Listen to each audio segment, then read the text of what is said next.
Spring 1944. Japanese naval commanders watched their elite Mitsubishi G4M Betty bomber squadrons take off for what should have been a devastating strike against American carrier groups. These crews were the best they had, veterans who had terrorized Allied shipping for years, flying bombers once feared across the Pacific. They carried enough ordnance to cripple an entire task force. Their commanders assured them that American fighter opposition would be manageable, that they would break through to their targets. They never made it. 8 out of every 10 Bettys fell from the sky before their bombardiers even saw an American carrier. The Grumman F6F Hellcat had transformed carrier defense from a desperate scramble into a systematic slaughter. While Japanese commanders planned strikes based on outdated intelligence about American fighter capabilities, their bomber crews were flying into a meat grinder. The Hellcat's 2,000 horsepower engine, 6.50 caliber machine guns, and carrier-based radar direction made it the perfect interceptor, and the Betty's unarmored fuel tanks made it the perfect target. On the morning of April 7th, 1945, lookouts aboard the battleship Yamato spotted American aircraft on the horizon. The ships of Operation Ten-Go, Japan's last major surface sortie, had been steaming south through the East China Sea for nearly 24 hours. Vice Admiral Seiichi Ito stood on Yamato's bridge, watching the distant specks grow larger. He knew what was coming. Every man aboard knew what was coming. The Yamato was the largest battleship ever constructed. Her main battery consisted of 9 18-inch guns, the most powerful naval rifles ever mounted on a warship. Each gun could fire a shell weighing 3,200 pounds to a distance of over 26 miles. Her armor belt measured 16 inches thick at its maximum, tapering to nearly a foot across most of the hull. The armored deck added 9 inches of protection above the machinery spaces. She displaced 72,000 tons fully loaded, 73,000 tons counting. The fuel and ammunition she carried that morning, 3 years, 9 months, and 16 days had passed since her commissioning on December 16, 1941. In that time, she had fired her main guns at enemy surface vessels exactly once, during the Battle of Samar in October 1944. She had sunk 1 escort carrier, damaged another, and contributed to the sinking of several destroyers and destroyer escorts. This was the sum total of her combat effectiveness against surface targets. The ship that was supposed to decide the war in a single decisive battle had spent most of the war anchored, waiting for an enemy fleet that never came within range of her guns. Now, as the first wave of American carrier aircraft began their attack runs, Admiral Ito understood with perfect clarity what naval strategists had debated for 2 decades. The battleship era was over. The weapon that would sink his ship, the greatest battleship ever built, would be delivered by aircraft, launched from carriers he would never see, positioned beyond the horizon, beyond the reach of even his mighty 18-inch guns. If you're enjoying this deep dive into the story, hit the subscribe button and let us know in the comments from where in the world you are watching from today. The irony was absolute. Japan had spent the better part of 4 years constructing Yamato and her sister ship Musashi. The 2 vessels represented the pinnacle of battleship design, incorporating every lesson learned from 3 decades of capital ship construction. They were meant to give Japan decisive superiority in the surface engagement that would determine control of the Pacific. But during those same years, from 1937 to 1941, the United States had been developing a different vision of naval warfare. While Japan poured resources into building the ultimate battleship, American planners were designing a class of fleet carrier that could be mass-produced with the efficiency of an industrial assembly line. The Essex-class carriers would prove faster to build, more versatile in combat, and far more effective at projecting power across the vast distances of the Pacific. By the time Yamato faced her final battle, the Americans had commissioned 17 Essex-class carriers. Another 7 were under construction or fitting out. the mathematical reality was stark. In roughly the same time it took Japan to build 2 super battleships, America had launched enough carriers to establish complete air superiority across the entire Pacific theater. This was not a failure of Japanese engineering. The Yamato was a masterpiece of naval architecture, perhaps the finest battleship ever designed. This was a failure of strategic vision, a misunderstanding so fundamental that it cost Japan any chance of winning the war at sea. The question was not whether Japanese ships were well built. The question was whether Japan was building the right ships at all. The Yamato's design originated in the mid-1930s, when Japanese naval officers looked at the strategic situation and saw an impossible problem. The Washington Naval Treaty of 1922 had imposed strict limits on battleship tonnage and main gun caliber. Japan was allocated a smaller fleet than either Britain or the United States, set at a ratio of 5-5-3. For every 5 capital ships the Americans or British could build, Japan could only build 3. Japanese planners accepted this limitation during the treaty period, but they never accepted the strategic inferiority it implied. When the treaty system began to collapse in the mid-1930s, the Imperial Japanese Navy saw an opportunity. They would build battleships that individually outclassed anything the Americans or British could construct. Quality would compensate for quantity. The doctrine behind this thinking was called Kantai Kessen, the decisive battle doctrine. It envisioned a single massive engagement between battle fleets somewhere in the Western Pacific. Japanese battleships would use their superior range and hitting power to destroy American capital ships before the American numerical advantage could be brought to bear. This one battle would decide control of the Pacific. The doctrine had deep roots in Japanese naval thinking. It was influenced by Admiral Togo's victory over the Russian fleet at Tsushima in 1905, where the Japanese fleet had indeed won a decisive surface engagement that ended the war. It was reinforced by the writings of American naval theorist Alfred Thayer Mahan, whose books on sea power emphasized the importance of battle fleet supremacy. Every Japanese naval officer had studied Mahan. Many believed his theories with religious conviction. In November 1934, the Naval General Staff issued preliminary requirements for a new class of battleship. The specifications were ambitious. The ship would mount 18-inch guns, larger than any navy had ever deployed. It would have armor sufficient to resist 18-inch shells at battle range. It would achieve a speed of 27 knots, fast enough to force or refuse action. And it would displace no more than 69,000 tons, allowing it to pass through the Panama Canal if necessary, though this last requirement was quietly abandoned when designers realized it was impossible. The design process took 3 years. Engineers at the Naval Technical Department worked in absolute secrecy. Even the steel mills that would roll the armor plate were not told the true thickness of the material they were producing. The 18-inch guns were referred to officially as 46-centimeter weapons to confuse foreign intelligence. Every aspect of the project was compartmentalized.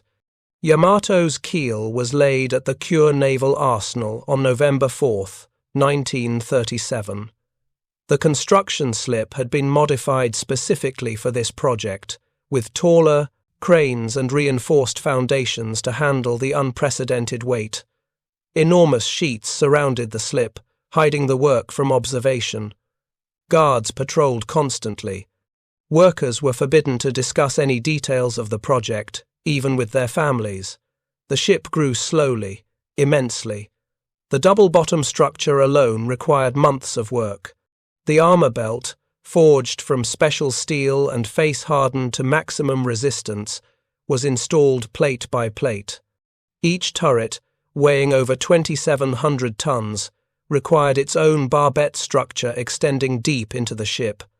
The triple-bottom torpedo defense system consumed enormous internal volume, leaving less space for fuel and ammunition than designers had hoped. While Japanese workers labored in secret at Kure, American naval planners were engaged in their own strategic debate. They had also studied Mahan. They had also contemplated the decisive battle. But their conclusions were different, shaped by different geographic realities and different industrial capabilities. The United States faced a two-ocean problem. Any war would require fighting simultaneously in the Atlantic and Pacific. The fleet would need to project power across distances that made traditional battle line tactics problematic. America's industrial capacity could support mass production, but only if designs were standardized and simplified. The carrier had proven its worth in exercises throughout the 1930s. In February 1938, carrier aircraft from USS Saratoga executed a simulated attack on Pearl Harbor during Fleet Problem XIX, sinking numerous battleships and demonstrating that carriers could strike targets hundreds of miles from their position. The lesson was not lost on American planners, though it would be lost, tragically, on the defenders of Pearl Harbor 3 years later. By 1938, the Navy's General Board had concluded that carriers would be the primary striking arm of the fleet. Battleships would provide anti-aircraft support and shore bombardment, but carriers would find and destroy the enemy. This represented a fundamental break with the decisive battle doctrine, though many older officers still believed in battleship supremacy. The Essex-class design emerged from this strategic vision. The ships would displace 27,000 tons, well within treaty limits, that were still nominally in effect. They would carry 90 to 100 aircraft, a massive striking force. They would achieve 33 knots, faster than any battleship, and critically, they would be designed for rapid mass production. Unlike the Yamato, which required specialized construction facilities and techniques, the Essex carriers used conventional shipbuilding methods. The hull was welded rather than riveted, saving time and weight. The machinery was reliable but not exotic, using proven boiler and turbine technology. The armor was adequate rather than maximal, protecting vital spaces without the massive weight penalty of battleship-level protection. The first Essex-class carrier, USS Essex herself, had her keel laid on April 28, 1941, at Newport News Shipbuilding. Her sister ship Yorktown was laid down just 11 days later at the same yard. Intrepid followed in December. By the time Pearl Harbor was attacked, 4 Essex carriers were under construction. The attack accelerated everything. Within weeks, contracts were issued for additional carriers. Shipyards across the country prepared to build them. Newport News Shipbuilding in Virginia, Bethlehem Steel in Quincy, Massachusetts, Brooklyn Navy Yard in New York, Philadelphia Navy Yard, Norfolk Navy Yard, and the Fall River Shipyard in Massachusetts all received orders. The construction process was standardized to an unprecedented degree. Components were prefabricated and delivered to the yards for assembly. Welding techniques were refined to increase speed without sacrificing strength. Workers were trained in specialized tasks, becoming expert at specific jobs rather than general shipbuilding. The production line methodology of automobile manufacturing was applied to warship construction. Essex was commissioned on December 31, 1942, 20 months after her keel was laid. Yorktown commissioned in April 1943, Intrepid in August. By the end of 1943, 6 Essex-class carriers were in service. By the end of 1944, that number had reached 14. The 17th and final wartime Essex carrier, Philippine Sea, would commission in May 1945. The contrast in construction philosophy became evident in the details. Yamato's main turrets represented an engineering achievement unmatched in naval history. Each turret weighed 2,774 tons, more than an entire destroyer. The rotating mechanism required electric motors powerful enough to traverse this. enormous mass smoothly enough for accurate fire control. The guns themselves, each weighing 165 tons, had been bored and rifled to tolerances measured in fractions of a millimeter. Loading these guns required a crew of over 60 men per turret, working in synchronized coordination. The shells, each weighing 3,200 pounds, were stored in magazines 4 decks below the turret and lifted by electric hoists. The powder charges, each weighing 770 pounds, came up in separate hoists. The entire loading sequence, from empty gun to ready to fire, took approximately 40 seconds under ideal conditions. In combat, with the ship maneuvering and taking damage, this time could extend considerably. The fire control system was equally complex. Yamato carried the most sophisticated optical rangefinders ever installed on a warship, with a baseline of 50 feet. The Type 94 fire control computer could calculate firing solutions, accounting for target speed, target course, wind, air temperature, and the rotation of the Earth. The system was accurate at ranges exceeding 25 miles under optimal conditions, but it was designed to engage surface targets, ships that moved predictably on a two-dimensional plane. Against aircraft, the system was nearly useless. The fire control computers could not track fast-moving aerial targets effectively. The main guns, designed to pierce battleship armor at extreme range, were far too slow to engage dive bombers and torpedo planes. Yamato carried an impressive anti-aircraft battery, including 12 5-inch dual-purpose guns and numerous 25mm machine guns. But these were defensive weapons, reactive rather than offensive. The Essex carriers embodied a different design philosophy entirely. Each ship carried approximately 90 aircraft in its standard air group, though this number varied throughout the war. The air group typically consisted of 36 fighters, 36 dive bombers, and 18 torpedo bombers, though these proportions shifted as tactical requirements changed. Each aircraft extended the carrier's offensive reach by hundreds of miles. A dive bomber could deliver a 1,000-pound bomb with reasonable accuracy from 200 miles away. A torpedo bomber could attack from similar ranges. Fighters could sweep enemy aircraft from the sky or strafe ground targets. The carrier's striking power was not measured in the size of its guns, but in the number of aircraft it could launch and the ordnance they could deliver. The flight deck was the key to this system. Essex-class carriers had wooden flight decks laid over steel structure, a design choice that saved weight and facilitated damage repair. The deck measured 872 feet long and 93 feet wide at its maximum. 2 H-4 hydraulic catapults assisted aircraft launches, though most launches were free takeoffs using the ship's forward motion and wind over the deck. The hangar deck below held aircraft for maintenance and storage. 2 elevators, each capable of lifting a fully loaded aircraft, connected the hangar to the flight deck. Aircraft could be struck below after landing, allowing continuous flight operations. This capability proved crucial in combat, where the ability to launch successive strikes without waiting for returning aircraft made the difference between destroying an enemy fleet and merely damaging it. Manning these ships required different skill sets. Yamato's crew numbered 2,500 men, most dedicated to operating the ship's machinery, handling ammunition, or manning the defensive weapons. The officers were battleship men, trained in gunnery, navigation, and surface tactics.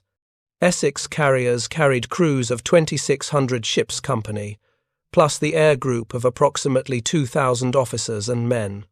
The air group included pilots, radiomen, gunners, ordnancemen, mechanics, and specialists of every description. These were not traditional sailors. Many had been civilians months earlier, trained rapidly in their specific roles, and integrated into the naval service. The training infrastructure required to produce carrier aircrews dwarfed anything Japan could sustain. American pilot training took approximately 1 year from enlistment to combat readiness.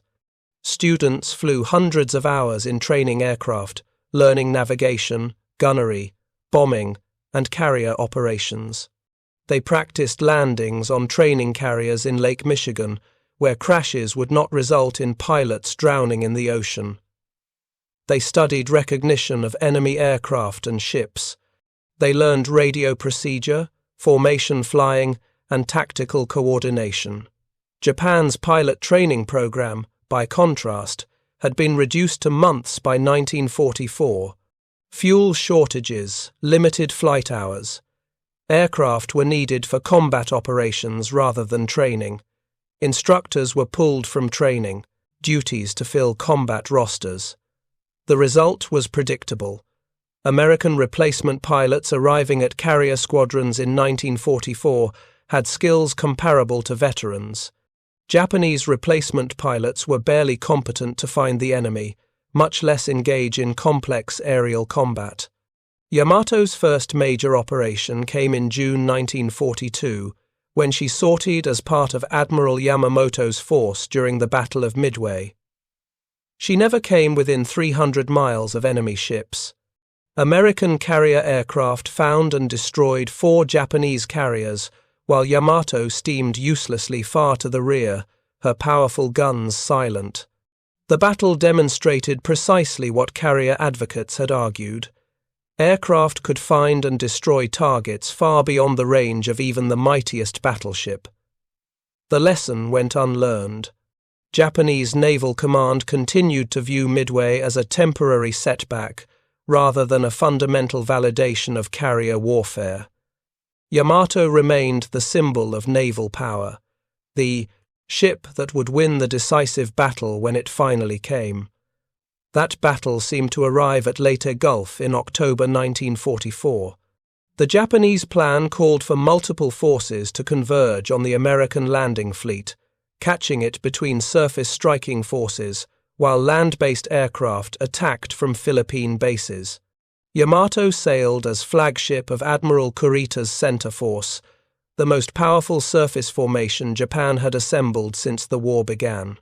On October 24th, while transiting the Sibuyan Sea, Kurita's force was attacked by aircraft from USS Intrepid, Cabot, and Essex, 3 of the carriers that had been commissioned since the war began. The strikes continued for hours. Yamato herself was hit by 2 bombs, causing minor damage and killing several crew members. Her sister ship, Musashi, the second Yamato-class battleship, was hit by an estimated 19 torpedoes and 17 bombs over the course of multiple strikes.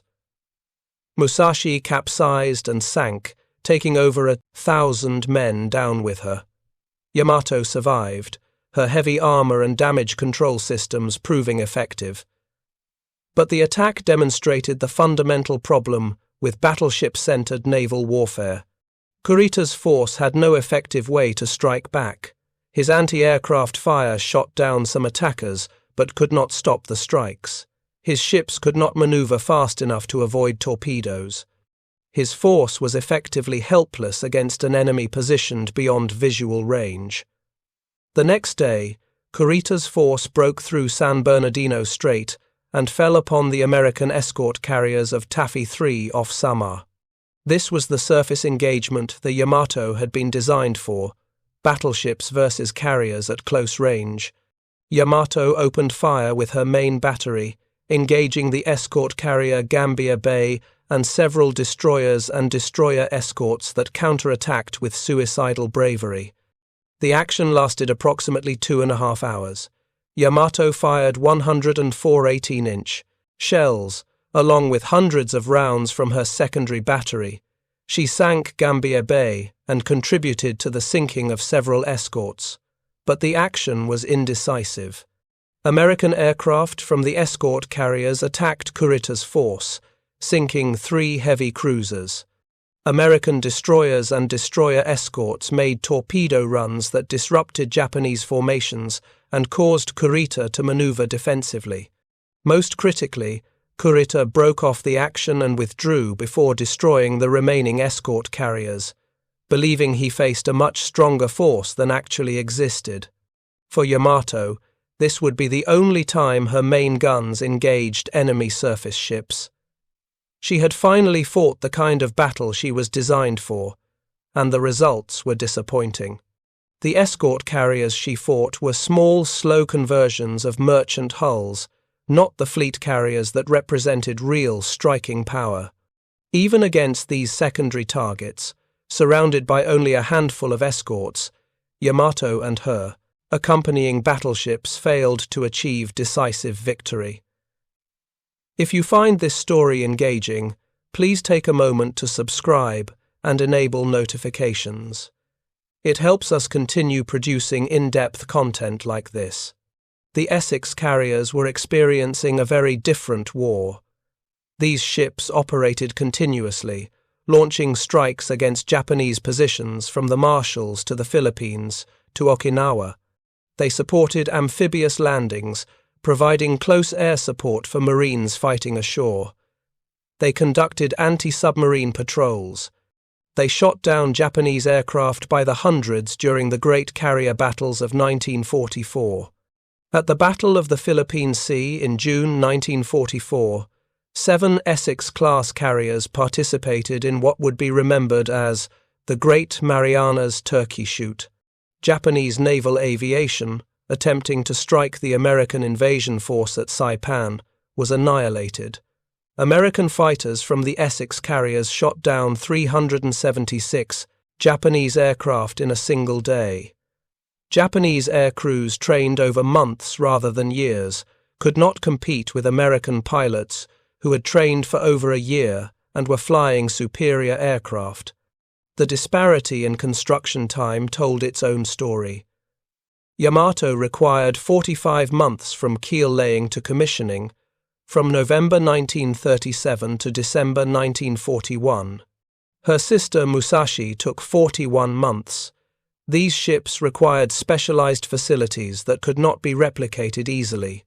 The Kure Naval Arsenal, where Yamato was built, and the Mitsubishi shipyard in Nagasaki, where Musashi was constructed, were among the very few facilities in Japan capable of building such massive vessels. The third Yamato-class ship, Shinano, was laid down in May 1940, but construction was suspended after Midway. Work resumed in 1943 with a modified design converting her to an aircraft carrier.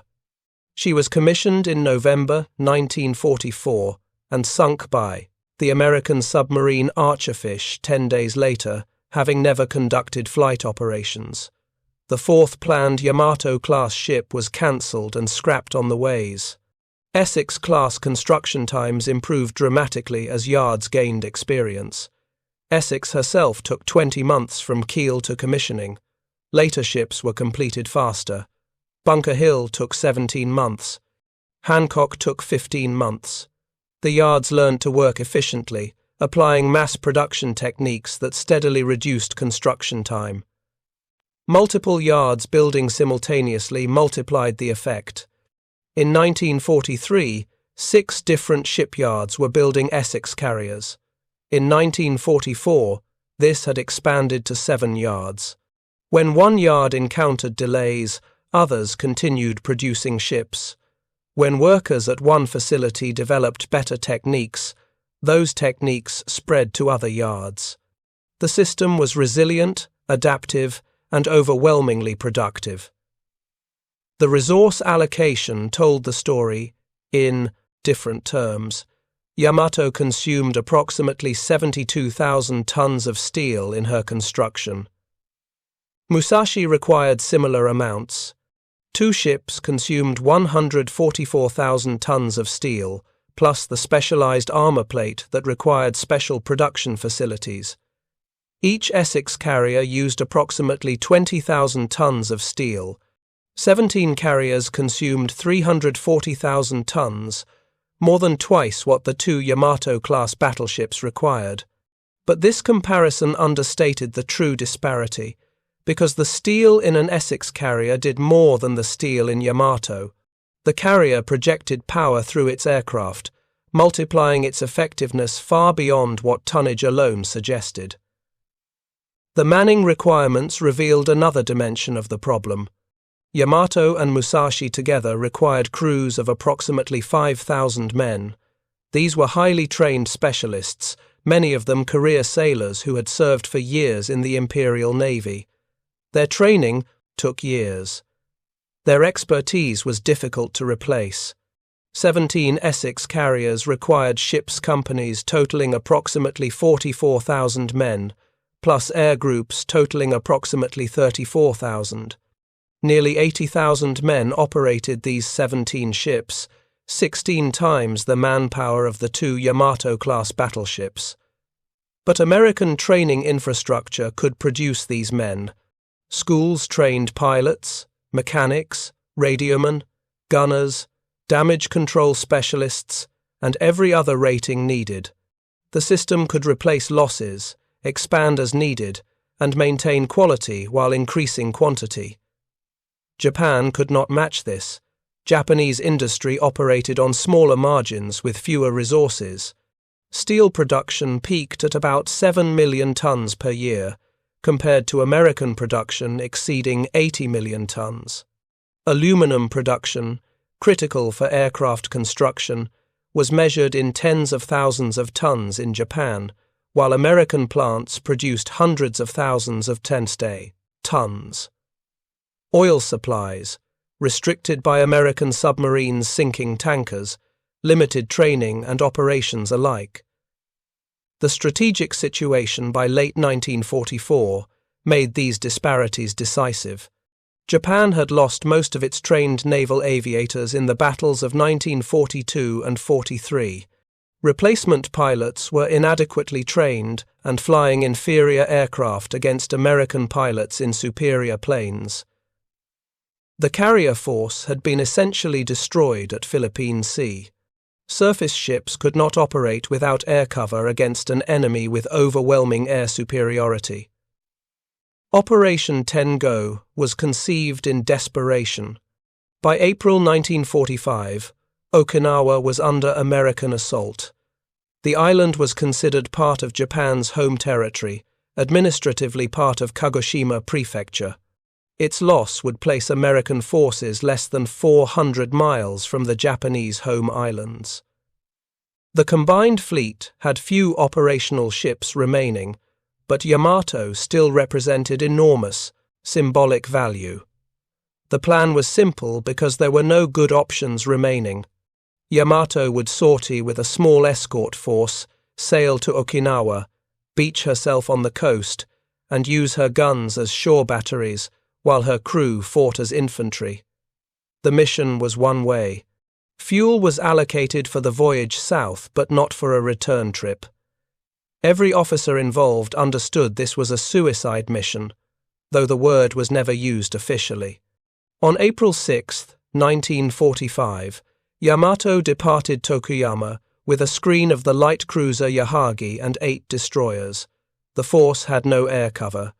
Japanese naval aviation had been reduced to land-based kamikaze units that could not spare fighters for fleet defense. The ships would depend on their anti-aircraft guns and the hope that American forces might not detect them until they reached Okinawa. That hope was unrealistic. American submarines spotted the force almost immediately. Radio intelligence had already indicated a major sortie was planned. By the evening of April 6th, American command knew Yamato was at sea and heading south. Admiral Mark Mitchell, commanding Task Force 58, positioned his carriers for strikes at first light. The morning of April 7th dawned clear with good visibility. Yamato's lookouts spotted American aircraft shortly after 8 o'clock. The first strike arrived around 12:30.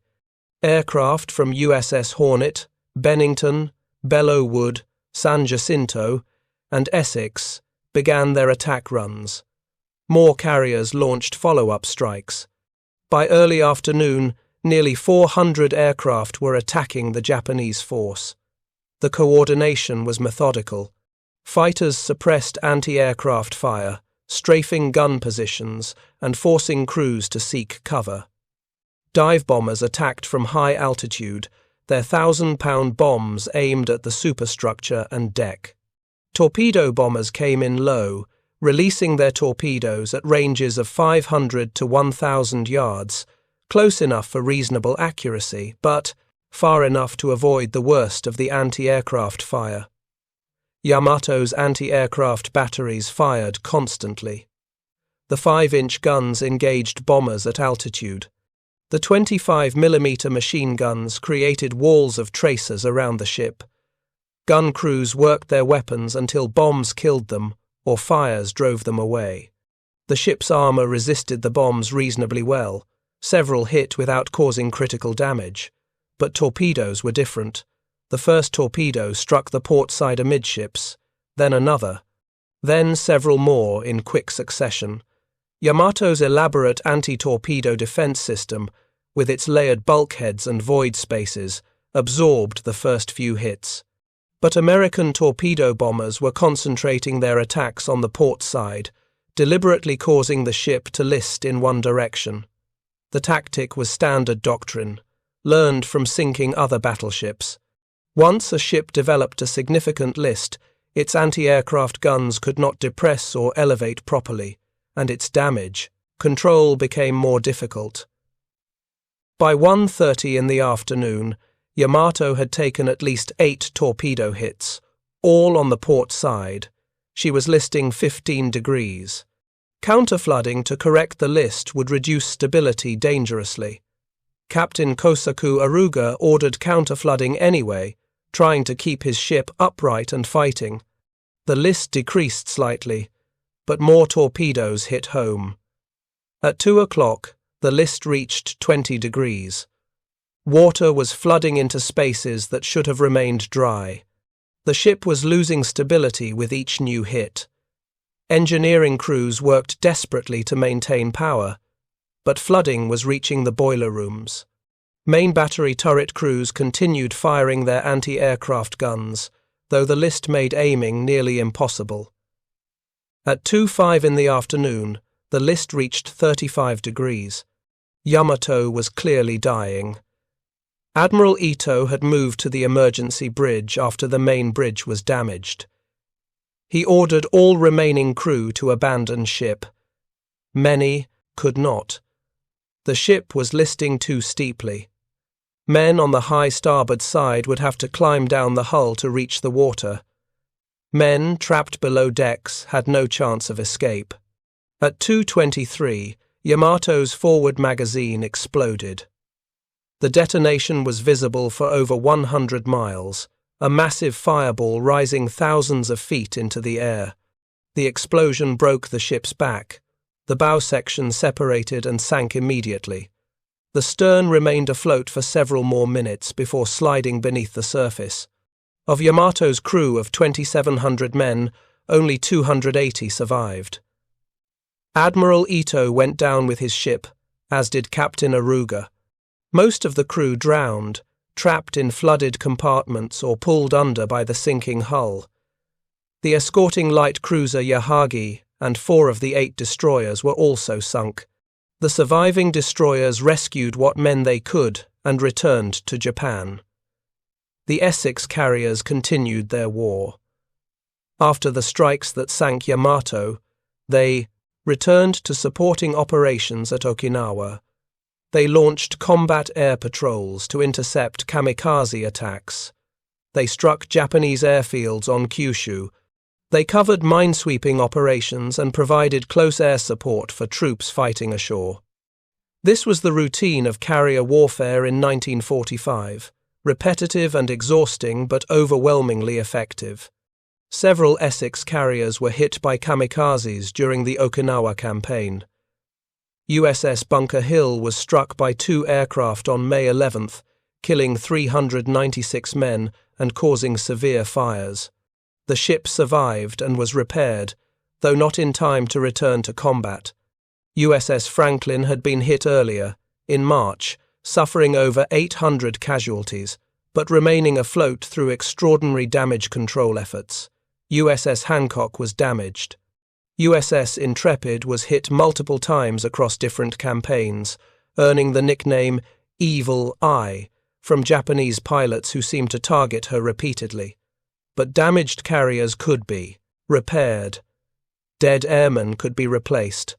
Lost aircraft could be built in weeks. The industrial system behind the Essex carriers absorbed losses that would have been catastrophic to Japan and continued operating at full capacity. This was the decisive advantage, not in vulnerability but resilience backed by overwhelming productive capacity. When Japan surrendered in August 1945, 13 Essex-class carriers were operating in the Pacific. 4 more were in American waters, completing repairs or training. The class had lost no ships to enemy action, though several had been severely damaged. They had participated in every major campaign from 1943 onward. Their aircraft had sunk dozens of Japanese warships, destroyed thousands of Japanese aircraft, and supported amphibious landings from the Marshalls to Okinawa. The carriers continued serving long after the war ended. Most were placed in reserve in the late 1940s as the Navy demobilized. Many were recommissioned during the Korean War, their Pistons aircraft replaced by jets, their capabilities updated for a new era of warfare. Several served through the Vietnam War, launching combat missions decades after they had been commissioned. The last Essex carrier on active service was USS Lexington, which served as a training carrier until 1991, exactly 50 years after the class first entered service. She is now a museum ship in Corpus Christi, Texas. Several other Essex carriers survive as museums: Yorktown in Charleston, Intrepid in New York, Hornet in Alameda.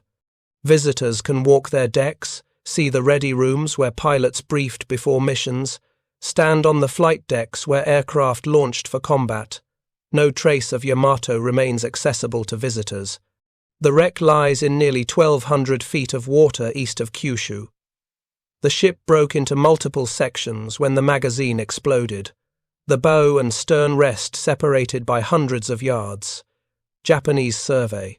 Expeditions have located and documented the wreck, but it remains a war grave, undisturbed and protected by Japanese law. The contrast in fates reflects the contrast in strategic value. The Essex carriers were useful ships that served for decades because their design was sound and their capabilities relevant. They adapted to new technologies, accommodated new aircraft, and remained effective long after the war that spawned them. Yamato was obsolete before she was completed, a magnificent answer to a question that no longer mattered. Japanese naval officers who survived the war and wrote memoirs struggled with this reality. They had believed in battleship supremacy with genuine conviction. They had studied Mahan and Togo and drawn reasonable conclusions from the evidence available to them. They had designed and built the most powerful battleship ever constructed. None of this mattered because the fundamental premise was wrong. Admiral Motomi Ugaki, who survived the war only to die in a final kamikaze mission the day after the surrender, kept a detailed diary throughout the conflict. His entries from 1944 and 45 show increasing awareness that Japan was losing not just battles, but the technological and industrial competition. He noted American radar capabilities, American damage control, American replacement rates for lost ships and aircraft. He understood that fighting spirit could not overcome material disadvantages of the scale Japan faced. Other officers reached similar conclusions. Captain Tamechi Hara, who commanded destroyers throughout the war and survived, wrote extensively about the disparity in resources. He described watching American task forces operate with casual abundance, while Japanese forces scraped by on minimal fuel allocations. He noted that American ships damaged in battle were often repaired and returned to service, while Japanese ships with similar damage were abandoned for lack of repair capacity. The strategic implications extended beyond naval warfare. Japan's decision to build Yamato and Musashi represented a broader pattern of resource allocation that contributed to defeat. The steel, machinery, and labor that went into the two battleships could have built dozens of destroyers or hundreds of aircraft. The crews that manned them could have served in more useful capacities. This was not obvious in 1937 when Yamato's keel was laid. At that time, the battleship still seemed like the ultimate expression of naval power. But by 1941, when Yamato was commissioned, carriers had already proven their worth. By 1942, after Coral Sea and Midway demonstrated that carrier battles would decide the Pacific War, continuing to devote resources to battleships was strategic malpractice. The American decision to mass-produce Essex carriers represented clearer strategic thinking backed by superior industrial capacity. American planners recognized that carriers would be the decisive weapon. They designed a carrier that could be mass-produced. They built the industrial infrastructure to produce them in quantity.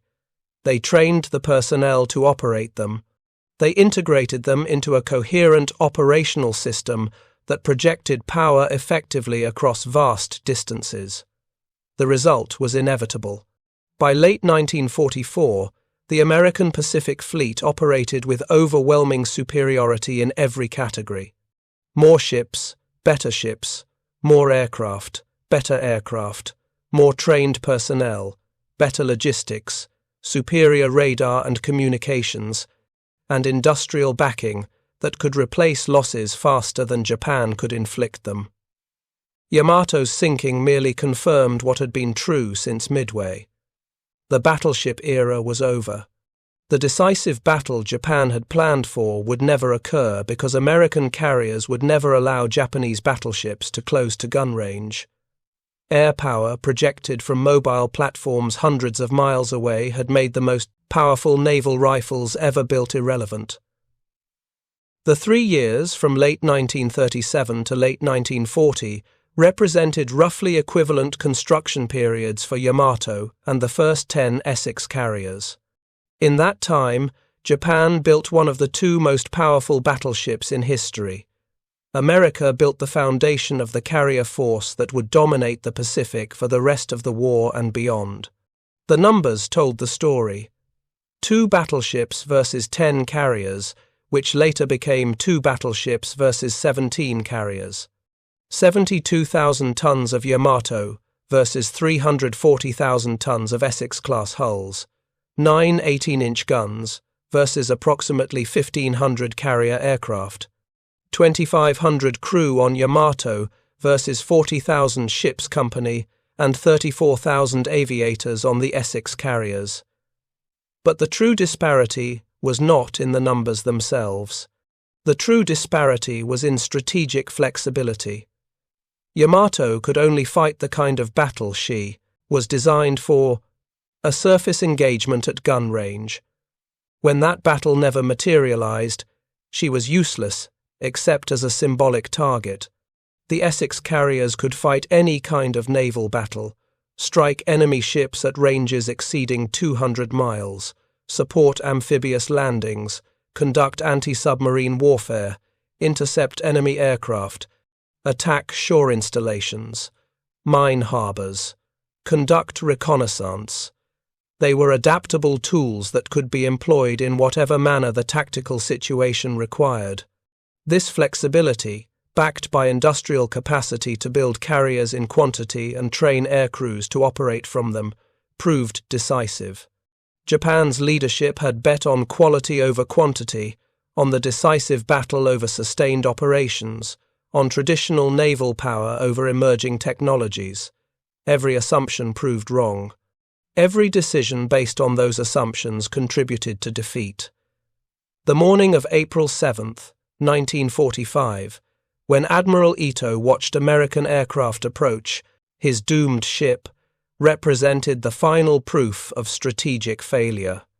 The most powerful battleship ever built, steaming on a one-way suicide mission, armed with guns that would never fire at an enemy surface vessel again, about to be destroyed by carrier aircraft launched from ships positioned safely beyond the horizon.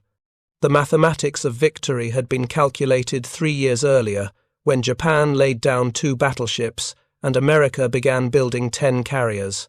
The rest was merely confirmation. Thank you for watching.